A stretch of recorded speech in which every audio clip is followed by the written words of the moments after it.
Greetings, geeks and nerds. I'm Lady Universe and White and Nerdy. There is some videos that I've worked on in the past of YouTube there. I want to go back and revisit. Don't worry, I'm not going to do it all this month, mind you. But there are a few videos that I want to go back and redo. And this subject, or this anime series, is one that I really wanted to go back and take a proper look at. MegaloBox, an awesome anime series. Now, to be fair, I'm not one for athletics, nerd, but I have tried to get into athletics when I was younger, and also I am a big sucker and fan for basically anything sports related, like movies, TV shows, and even sometimes video games. But this anime really did surprise me. Back when I did the Nerdtaku review of this, it didn't go very well, as I was barely paying attention to the anime in progress. Maybe I should have watched it with the Japanese dub instead of the English dub. Nothing against the English voice cast or anything, it's just that sometimes I notice that I'm more interested in an anime if it has an English voice, if it has a Japanese voice cast instead of English. Sometimes, anyways, depending on who they get for voice actor and voice cast. Like, for example, I can watch Toriko with the Japanese dub, but listening to it with the English dub, it just doesn't do it justice. Yeah, they try to make Toriko sound like a big, giant caveman type of deal thing. So we're going to be taking a look again at Megalobot, technically a revisiting. But this time I'm going to be taking a much more great approach into this. And also kind of going and breaking down the anime through. And I'm going to talk about what I enjoyed about it and probably what I didn't enjoy about it. So, with that all said and done, we're going to talk about the great Megalobox again. But this time I'm going to do it better justice. So strap on your boxing gloves and get ready to take a pounding, because this is my second revisiting and review of Megalobox. The world of boxing had changed around the world, and now people are fighting with gears in a form of combat known only as Megaloboxing, and it has been made popular and world famous. As a young man wants nothing than to be more than a boxing champion of the world. His name, Underdog. Yes, that's actually his name that was given to him in the series. As he has been ranked as an underdog, and also as he's been called a fraud more times than he admits, Joe will have the audacity to prove himself to be the boxer of the world. As everybody in this series will have to face off against impossible odds in order to make it into the finals, and to face off against the one that's known as the King of Kings, Yuri. As you can tell for this anime, the plot is very basic. It's basically like an underdog kind of going up to the bigger ranks of the league. Sort of, if you can count it, it kind of also does remind me of it too. It's the Rocky movies with Sylvester Stallone. Also, probably a little bit of the Sean Astin movie Rudy as well too. But we got to talk about the phenomenal cast, not the voice acting cast, but just the phenomenal cast of characters that's in this. We're not going to go through every fighter in this because there's not too many that really get the spotlight. There's only two, but we're mostly just going to talk about the main villain of the series. Basically, the Kaiba to this Yugi, if you will.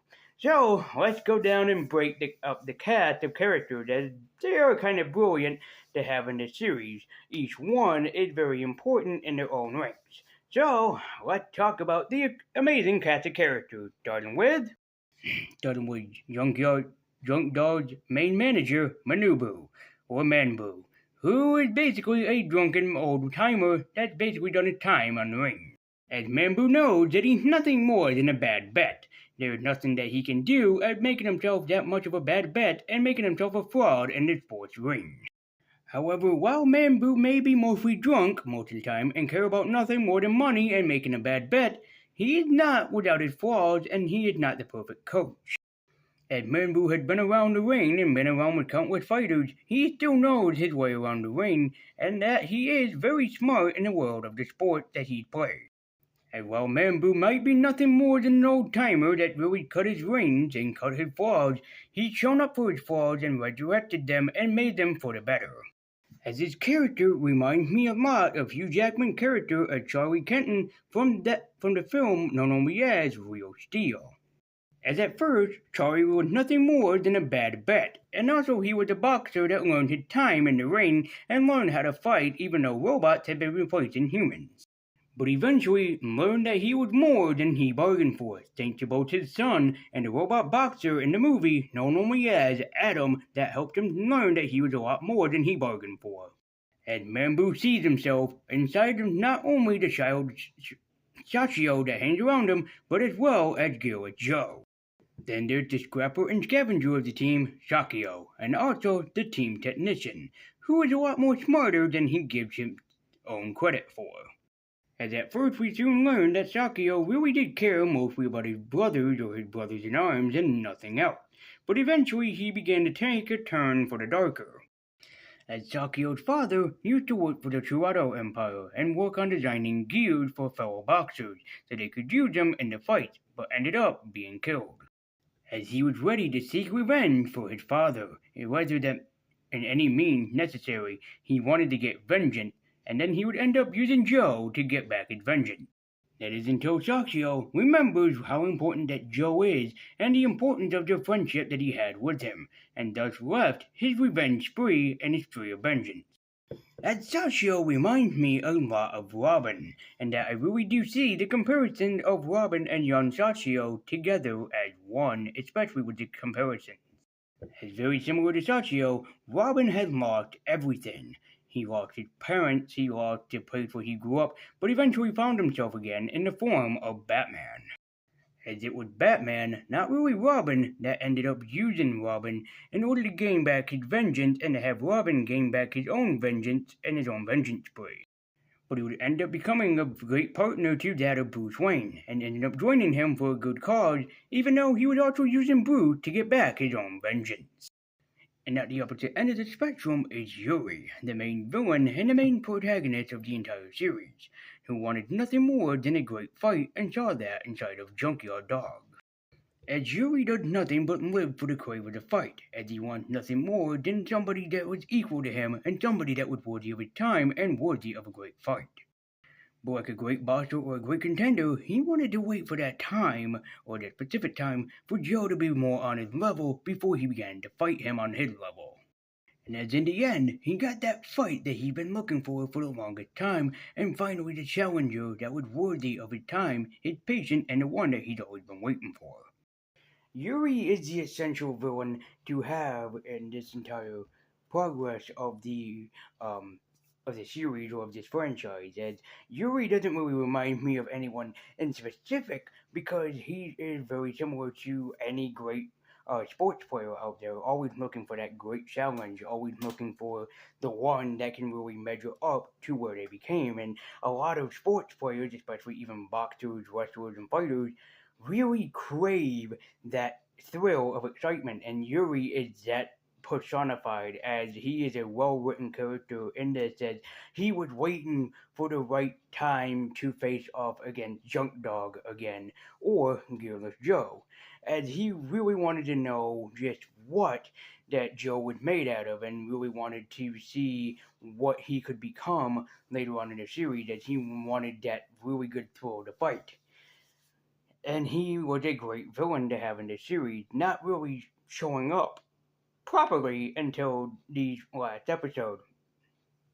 I guess you can kind of call him a comparison to Seto Kaiba from Yu-Gi-Oh!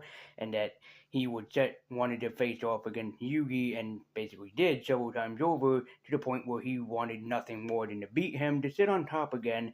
And that's kind of a good comparison, but I think that it's more so of like the great sportsman kind of character that he wanted to become. He wanted to be that great contender, and really at the ending episode it is a great contending, and again really well done at writing his character. But let's round off talking about this great cast of characters by talking about the great underdog himself, and that is the one and only Junk Dog. As Junk Dog was really a contender, wanting to do nothing more than find a thrill to fight and be one of the best in the world, despite his differences about MegaloBoxing. Because at first, Joe, or Junk Dog, was nothing more than that of a bad bet, as he was always a fraud and always the boxer that was always taking the fall from other fighters. as even Joe made a risky move in the series by re-entering known only as Gorilla Joe and facing off against boxers with powerful armor, but somehow managed to always come out on top and to prove his strength against all of those that he fights off against in order to face the throw of the show and also the throw of the game. As Joe becomes an important figure for all of those boxers that he faces off against, and inspiring even them and all the more people who follow in his footsteps. MegaloBox is an important anime series to show off just how great that an Underdog series can be. And I know that there's other sports animes out there like Ultimate Fighter Baki, Muscle, and even Ultimate Muscle, and probably the more popular and the one that people will probably want to talk about and represent the most, Slam Dunk. But Megalobox is, how I feel, pretty damn important, as it is a wonderful series. And yes, it's mostly a boxing anime or a sports anime, and not too many people are probably into that. But hear me out when I say it's one of the greatest sports animes that you can watch, and they're even measured up to the ranks of the other great sports animes that I already named. Sure, there's probably some better, and probably ones that people would say, well, for example, Slam Dunk is even better than this. But I have to say that as it is, even as a boxing anime, and I know that there are tons of them, this is probably my favorite one, as it has a very well written cast, very great characters, and also one of the greatest stories of an underdog who really reached the top of the game. So if you're looking for a different anime to watch, and especially if you're a sports fan, even if you're not a sports fan, give Megalobox a try, as it is a wonderful rendition and a wonderful addition to the Anime Plot Network, as it is a great anime worth watching. You can't jump into any episode, unfortunately. You gotta start right at the beginning so you can see the path that Joe takes to go from the underdog to be with the top dogs of the series, and also to rank the top seed of the boxers.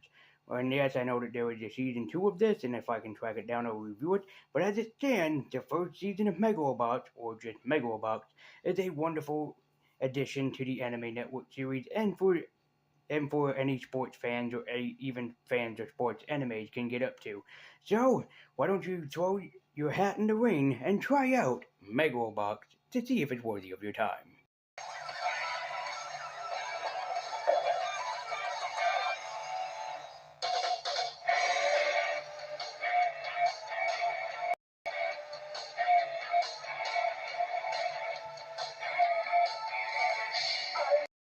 Guys, as always, thank you so much for watching. Be sure to like, comment, and subscribe. Follow me at Twitter with the link in the description down below.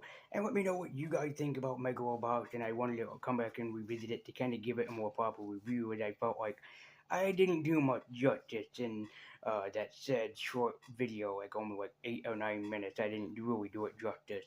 So I'm hoping that you guys will still check it out and give it a worthy watch. If you can go back and see that video. It's in the playlist called Notaku, and I think it was like the fifth or fourth episode that I've done of the series. So you can check it out if you want to, but I kind of don't recommend it. But there you go. So, but that's up to you. But I hope that you still want to check out Megalobox. It is an awesome anime worth checking out, especially if you're a sports anime, or if you like the Rocky films and even the Creed films. You will definitely like this one too. But you might want to start with the first episode and work your way down so you can see the true path of basically, even nowadays, and even in sports nowadays, of the underdog rising to the top ranks. So thank you guys so much for watching. I've been Lazy Universe, I've been Nudie. Keep beaking on. Be sure to like, comment, and subscribe. Follow me at Twitter with the link in the description down below. And this has been another Lazy Universe anime review. Another one, yes, because I did one not too long ago on Samurai Champloo. So thank you guys so much for watching. This has been a Lazy Universe anime review. Thank you guys so much for watching. And until next time, guys, take care and try to check out Megalobox if you can. And until next time.